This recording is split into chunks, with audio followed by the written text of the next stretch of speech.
నీకు తెలంగాణ ఉద్యమంలో ఉస్మాన్ యూనివర్సిటీలో చాలా మందిని చంపిన బిడ్డ, మేము దాని మీద ఎంక్వైరీ చేయమని చెప్పేసి ప్రభుత్వాన్ని కోరటం.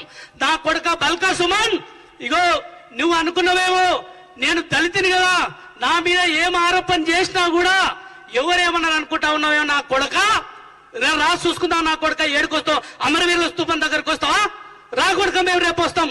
మేము దళితులమే కొడుక. చెప్పు తీసుకొని మూతి పనులు వలగొడతావు. నా కొడుక ముఖ్యమంత్రి రేవంత్ రెడ్డి గారి మీద మాట్లాడితే నా కొడుక ఏం లేదు. ఇంకా నువ్వు గతంలో అమ్మాయిలతో ఎక్కడ తిరిగినావు, ఏడ తిరిగినావు? అమ్మాయిలంతా కూడా ఆర్ట్స్ కాలేజ్, ఉస్మాన్ యూనివర్సిటీ వేదిక ఆర్ట్స్ కాలేజ్ దగ్గరకు వచ్చి ప్రెస్ మీట్ పెడతామని ప్లాన్ చేస్తే వాళ్ళను లోపల మేనేజ్ చేసి ప్రెస్ మీట్ పెట్టకుండా చేసినావు. నా కొడుక నీ గురించి తెలియదారా? ఎంతమంది అమ్మాయిల మాన ప్రాణాలను దోసినావు?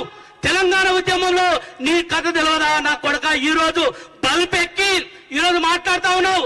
చెప్పు తీసుకొని కొట్టాం. నా కొడుక రేవంత్ రెడ్డి గారు ముఖ్యమంత్రి గారు మాట్లాడితే ఏమనుకుంటున్నావు? ఈ రోజు మేమంతా పున్న కైలాస్ నేత కూడా ఉద్యమకారులే, మేమంతా ఉద్యమకారులమే. నా కొడుక ఈ రోజు తెలంగాణ ఇచ్చినటువంటి తల్లి సోనియా గాంధీ ఈ రోజు తెలంగాణ ఇస్తే, ఈ రోజు ప్రజలందరూ ఈ రోజు కాంగ్రెస్ పార్టీకి మ్యాండేటర్ ఇస్తే నా కొడుక పిచ్చిలేసి మాట్లాడుతా ఉన్నావు. రేవంత్ రెడ్డి గారి మీద చెప్పు చూపిస్తావా? నా కొడుక ఈ చెప్పు తీసుకొని ఎడమకాలు చెప్పు తీసుకొని తంతం నిన్ను నీ పార్టీని పొందబెడతామని చెప్పేసి ఈ సందర్భంగా కాంగ్రెస్ పార్టీ కార్యకర్తగా మేము చెప్తా ఉన్నాం. నా కొడుక చూద్దాం రాయంగా. మేమంతా రేపు అమరవీరుల స్తూపం దగ్గరికి వస్తున్నాం. రాగు నా కొడుక, అమరవీరుల స్తూపం దగ్గరికి వస్తాం.